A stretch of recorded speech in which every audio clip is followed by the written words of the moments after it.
Alhamdulillah wa salatu wa salam ala nabiyyina Muhammad wa ala alihi wa sahbihi wa sallam. Amma ba'd. Ahbati fillah. Kullu ra'in wa kullu mas'ulun an ra'iyati. Or kama qala Nabiyyu sallallahu alayhi wa sallam. Everyone is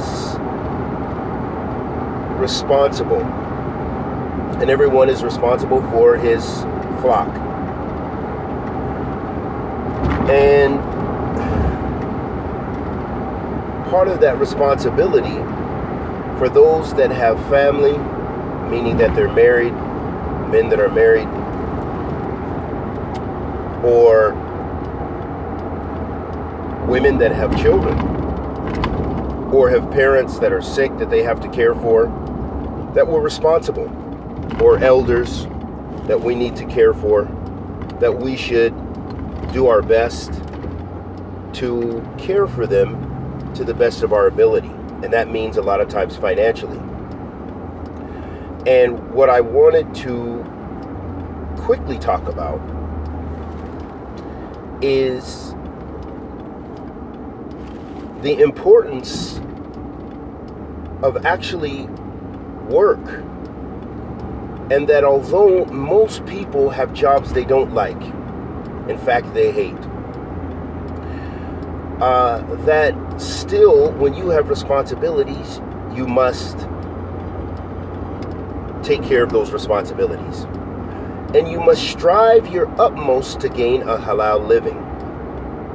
Strive your utmost to gain a lawful living. However, gain a living.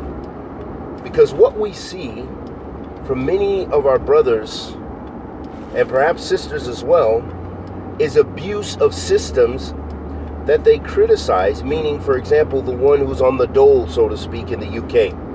We've heard of countless stories, and we know of countless stories in America as well, brothers having more than one wife and children, and being on welfare or on the dole, meaning that the government takes care of their children and the government takes care of their wives.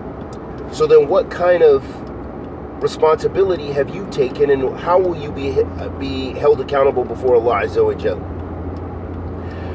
Another scenario I just wanted to point out, these are just things for us to think about as I'm in this dense fog on my way to work at 6 o'clock in the morning that I don't want to do. I would love to just sit in my maktaba and study, or do talib al-ilm, get back with the mashayikh and do these beautiful things that boosted my iman. But again, this is part of practice in Islam as well, that you have to take care of your responsibilities. And so,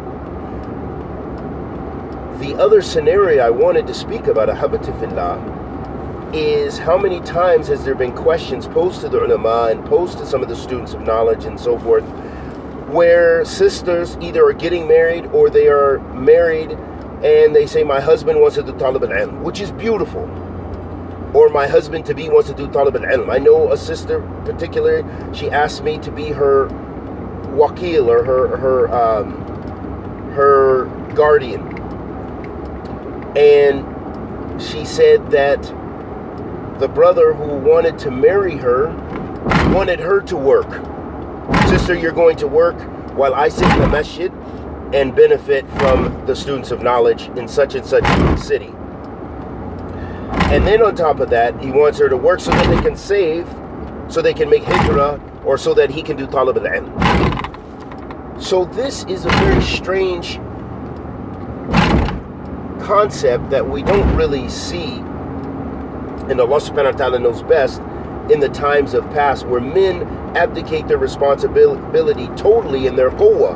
We're not talking about a wealthy wife that she has the means and she says, yes, you don't have to work, seek knowledge. Okay, this is something different, which is not the case for most of us. But we're talking about scenarios where the men enter into a situation and they want to be cared for. Or in fact, this is a true, someone I trust related this to me about a particular city And he said that during the sit down, the brother sat down, and he had a wife, and he sat down with this other sister. And in front of the wali, he said, "Sister, so how are you going to take care of me and my family?" Subhanallah. Allah subhanahu wa ta'ala says, "Fi kitab al-kareem, ar-rijal qawwamuna 'ala an-nisa." The men are the maintainers and protectors of the women. Subhanallah. But because of the strangeness in this time and age, in our departing from the way of the Salaf, and departing from our manhood, in fact, a lot of times, that we see the men wanting the women to be the strength and the quwwah over them. A last point I want to make is that with this responsibility, another case scenario which happens as well is that when you have a woman, she may not be wealthy, but say a young couple, they want to marry, and the woman has income, maybe she works, or maybe she has some wealth, or whatever the case, or maybe she's on the system, and she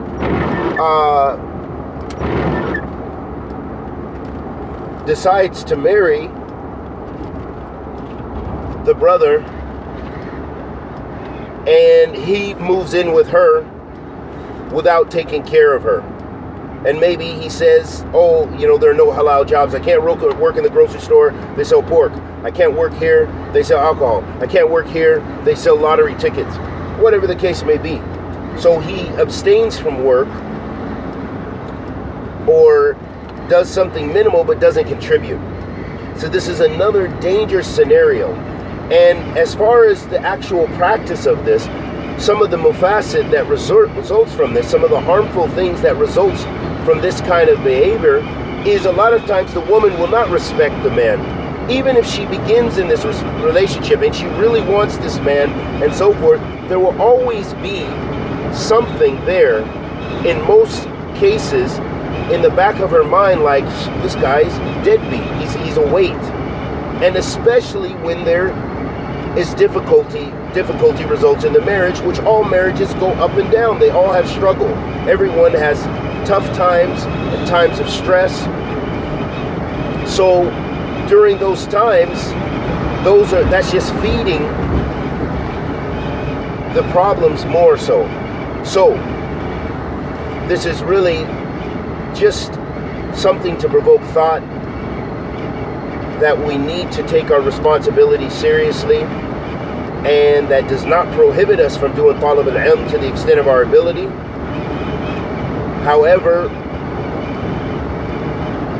la yutim al-wajib illa biwajib, that the obligatory thing is not completed except for by an obligatory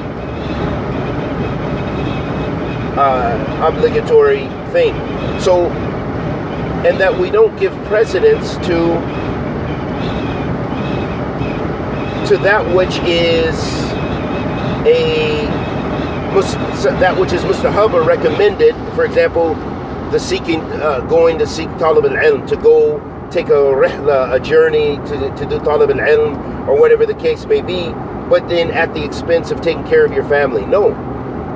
So we have to weigh our priorities, because the taking care of the family is min al-awjab al-wajibat. It's from the more essential obligations upon us than the mustahab of going to seek the knowledge. And we ask Allah the Almighty to accept our good and forgive our evil. Anything I said that was correct was from Allah Azza wa Jal. Anything I said was incorrect. Anything I said that was correct was from Allah. Anything I said that was incorrect was from myself and the shaitan. Wa sallallahu wa sallam ala nabiyyina Muhammad wa ala alihi wa sahbihi wa sallam.